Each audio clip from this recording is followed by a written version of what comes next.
সৌন্দর্য চর্চা করতে গিয়ে খাওয়া কমিয়ে কিংবা বেছে বেছে খেয়ে অনেকেই নিজের স্বাস্থ্যকে হুমকির মুখে ঠেলে দিচ্ছেন, যা আদৌ উচিত নয়।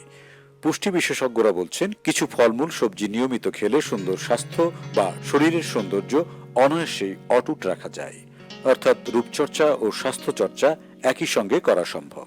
পুষ্টিবিদদের মতে ধুন্দল, ছোট আকারের বাঁধাকপি, কমলা চোখের সৌন্দর্যের জন্য খুবই উপকারী। ত্বকের জন্য দই, সামুদ্রিক মাছ, স্ট্রবেরি ও ব্লুবেরি। চুলের জন্য ডিমের কুসুম, মুরগির মাংস। দুধ, বাদাম, শিম ও শস্যদানা বয়সের ছাপ রোধ করে, নিরোগ রাখতে সহায়তা করে। সুখবর প্রতিদিন।